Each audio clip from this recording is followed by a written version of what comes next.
বাংলাদেশের বিপুল পরিমাণ অর্থ আত্মসাতের অভিযোগে টিউলিপ সিদ্দিককে জিজ্ঞাসাবাদ, যুক্তরাজ্য জুড়ে তোলপাড়।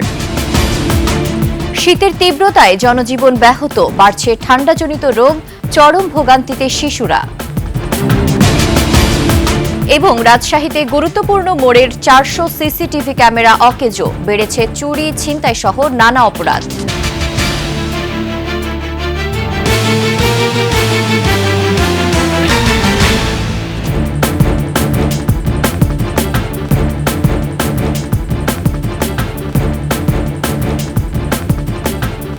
শুনছিলেন সংবাদ শিরোনাম। আমন্ত্রণ 21 সংবাদে, সাথে আছি আমি ফারজানা নির্জনা।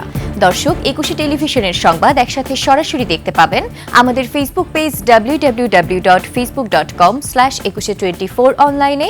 এছাড়া সাবস্ক্রাইব করতে পারেন www.youtube.com/@21etv চ্যানেলে।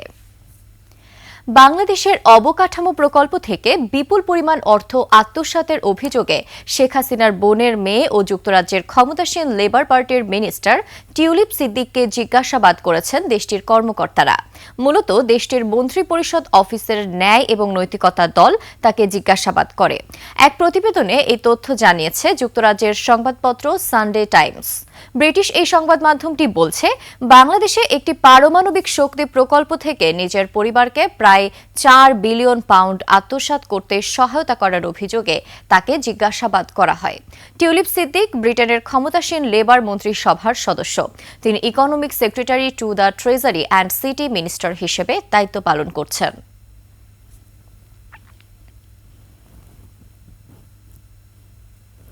এদিকে টিউলিপ সিদ্দিকের বিরুদ্ধে দুর্নীতির অভিযোগ নিয়ে ব্রিটেনের বাংলাদেশি কমিউনিটিতে মিশ্র প্রতিক্রিয়া দেখা দিয়েছে।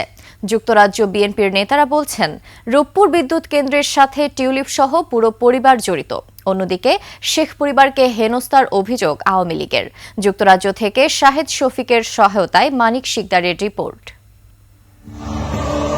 5 আগস্ট আওয়ামী লীগ সরকার পতনের পর শেখ হাসিনা সহ তার পরিবারের সদস্যদের বিরুদ্ধে দুর্নীতির অভিযোগ উঠতে থাকে।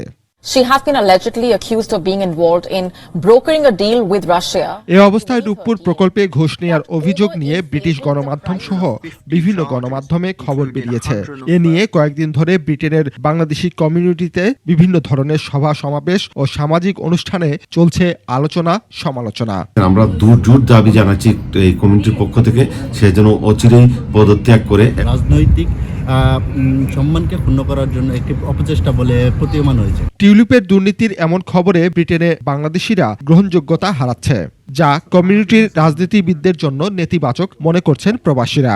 এই বিষয়ে লেবার সরকার থেকে এখন পর্যন্ত স্পষ্ট কোনো মন্তব্য আসেনি। আমাদের ব্রিটিশ বাংলাদেশি কমিউনিটির জন্য অত্যন্ত বিব্রতকর, অত্যন্ত লজ্জাজনক।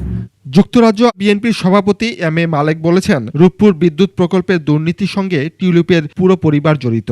তাকে মন্ত্রীর পদ থেকে বরখাস্ত এখন সময়ের দাবি। রাশিয়ার সাথে নিউক্লিয়ার প্রজেক্ট যেটা রূপপুর, সেই প্রজেক্টে তারা 4 বিলিয়ন পাউন্ড তারা চুরি করেছে। আমরা স্পেশালি তার রেজিগনেশন আমরা দাবি করছি। যুক্তরাজ্য আওয়ামী লীগ নেতা আতিয়ার রসুল কিটন মনে করেন, শেখ পরিবারকে হেনস্থা করতেই এমন অভিযোগ তোলা হয়েছে। এটি সম্পূর্ণ ভিত্তিহীন এবং যে বর্তমান যে ইউনূস সরকার রয়েছে, এটি অত্যন্ত সুকৌশলে এবং উদ্দেশ্যপ্রণোদিতভাবে করা হয়েছে। সুষ্ঠু তদন্ত করে যথাযথ আইনি পদক্ষেপের আহ্বান বাংলাদেশি কমিউনিটির।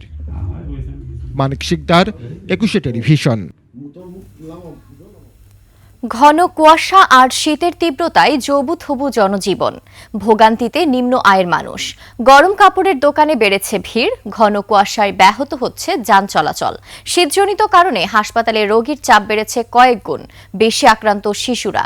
এদিকে রোগীর তুলনায় শয্যা কম থাকায় চরম ভোগান্তির শিকার রোগী ও স্বজনরা। প্রতিনিধিদের তথ্য ও ছবিতে দেখুন ডেস্ক রিপোর্ট। উত্তরের হিমেল বাতাস ও তীব্র শীতে পাবনার জনজীবনে স্থবিরতা নেমে এসেছে। কুয়াশার চাদরে ঢেকে থাকে চারিদিক। দিনের অধিকাংশ সময় সূর্যের দেখা মেলে না। ঘন কুয়াশার কারণে রাজশাহীতে বেলা 10টার দিকেও লাইট জ্বালিয়ে গাড়ি চলাচল করে। ঝিনাইদহে ভোর থেকে ঘন কুয়াশায় ঢাকা পড়েছে প্রকৃতি। সূর্যের দেখা না মেলায় শীত বেশি অনুভূত হচ্ছে। এতে বিপাকে পড়েছেন নিম্ন আয়ের মানুষ। মৌলভীবাজারে কনকনে ঠান্ডায় জনজীবনে নেমে এসেছে দুর্ভোগ। ঘন কুয়াশার কারণে রাতে ও সকালে যানবাহন চলাচলেও ঘটছে বিঘ্ন। ভোগান্তিতে পড়েছে নিম্ন আয়ের মানুষেরা, বিশেষ করে চা শ্রমিকরা। চুয়াডাঙ্গায় তীব্র শীতে বিপাকে নিম্ন আয়ের মানুষ। সন্ধ্যার পর থেকে বাড়ে কুয়াশার মাত্রা, সাথে হিমেল বাতাসে ভোগান্তিতে সাধারণ মানুষ। আমি কাজ যাচ্ছি, এত ঠান্ডায় এতে কাজ করা খুব অসম্ভব মতো হয়ে যাচ্ছে। কুড়িগ্রামে বেড়েছে শীতের তীব্রতা, কনকনে ঠান্ডায় ব্যাহত স্বাভাবিক জীবনযাত্রা। কাজে বেড়াইছি, গরিব মানুষ বহু দূর থেকে এসছি কাজত, এটি যদি কাজ না হলে আমরা খামো কি? সিরাজগঞ্জে শীতে চরাঞ্চলে বাড়ছে দুর্ভোগ। গরম কাপড়ের অভাবে দুর্ভোগে দিনমজুর ও দরিদ্র মানুষ। শীতের অবস্থা খুবই খারাপ, কুয়াশায় চতুর্দিকে অন্ধকার। শীতে হাত পা ঠান্ডা হয়, সে কাজ কাম করা যায় না, খুব কষ্টের মধ্যে আছি আমরা। শীতের তীব্রতা বাড়ছে শরীয়তপুরে। গত 3 দিন ধরে কুয়াশার সাথে গুড়ি গুড়ি বৃষ্টি হয়। একদিকে যেমন বাড়ছে শীত, অন্যদিকে উদ্বেগজনক হারে বাড়ছে ডায়রিয়ার প্রকোপ। এতে বেশি আক্রান্ত হচ্ছে শিশুরা। 100 শয্যার শরীয়তপুর সদর হাসপাতালের ডায়রিয়া ওয়ার্ডে মোট শয্যা 10টি।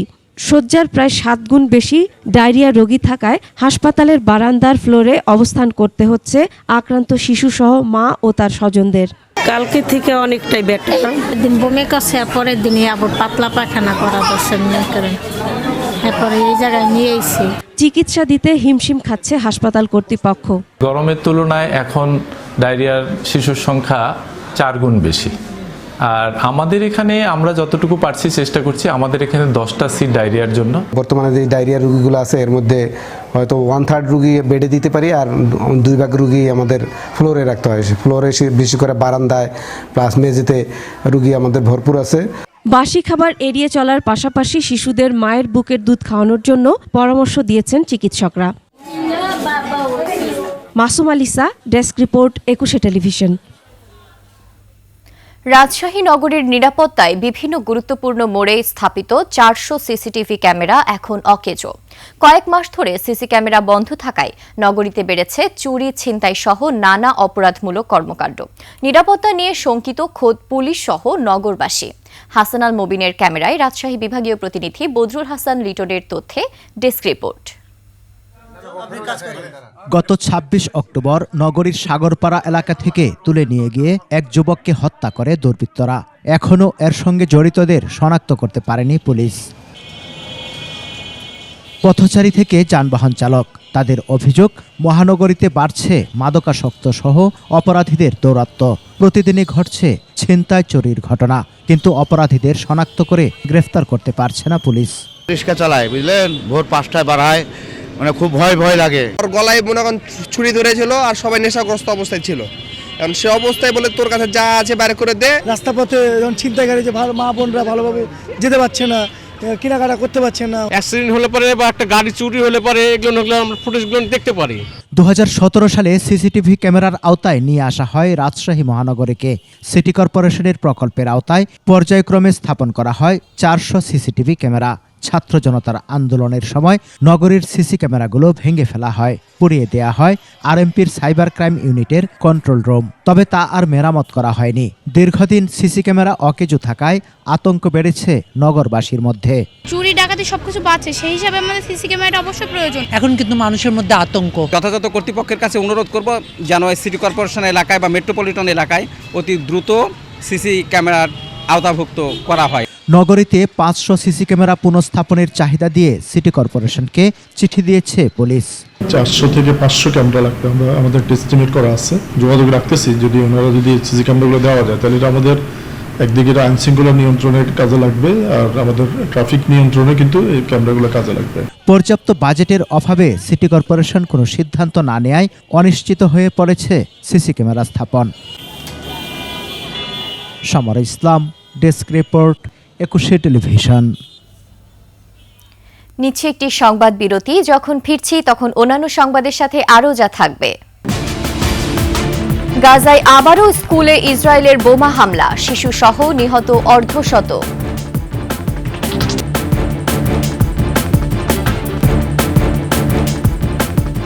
আবারও আমন্ত্রণ 21 সংবাদে। পটুয়াখালীর বাউফলে একই পরিবারের ৬৬ জনই কোরআনের হাফেজ। স্থানীয়দের কাছে পরিচিত হাফেজ পরিবার হিসেবে একই পরিবারের এতজন কোরআনের হাফেজ হওয়াকে বিরল ঘটনা বলেও মনে করছেন স্থানীয়রা। পটুয়াখালী থেকে মুজাহিদ প্রিন্সের তথ্যচিত্রে দেখুন ডেস্ক রিপোর্ট। পটুয়াখালীর বাউফলের হাজী নূর মোহাম্মদ হাওলাদারের ছোট ছেলে শাহজাহান হাওলাদার ১৯৭১ সালে বাউফল সরকারি কলেজ থেকে উচ্চ মাধ্যমিকও পাশ করেন তিনি।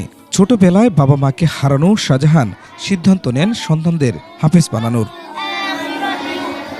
এখন তার ৬ ছেলে এবং ৪ মেয়েও কোরআনে হাফেজ।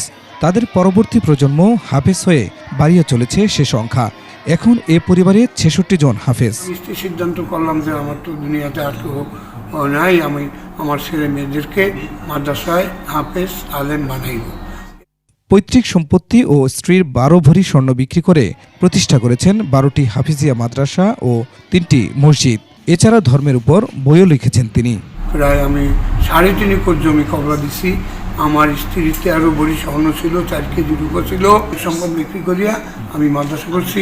আমার এই মাদ্রাসায় আল্লাহর রহমতে আমার ঢাকাতে ৮টি মাদ্রাসা, বাউফলে 5টি মাদ্রাসা। পরিবারের সদস্যদের হাফিজ বানানো এবং ধর্মের জন্য কাজ করায় স্থানীয়দের কাছেও সুপরিচিত শাহজাহান হাওলাদার। যেন তারা আগামীর প্রজন্মকে ভালো কিছু শিক্ষা দিতে পারে এবং তার শিক্ষার পিছনে যেন আমার যদি কোনো অবদান রাখা দরকার হয়, ইনশাল্লাহ আমি আমার পরিষদের পক্ষ থেকে অবদান রাখবো।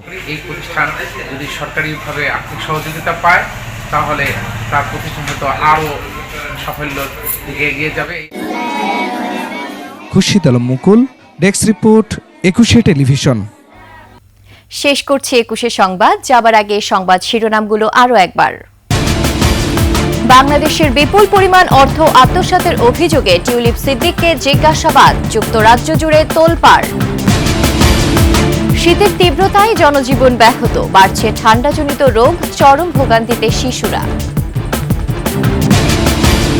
এবং রাজশাহীতে গুরুত্বপূর্ণ মোড়ের ৪০০ সিসিটিভি ক্যামেরা অকেজো, বেড়েছে চুরি, ছিনতাই সহ নানা অপরাধ।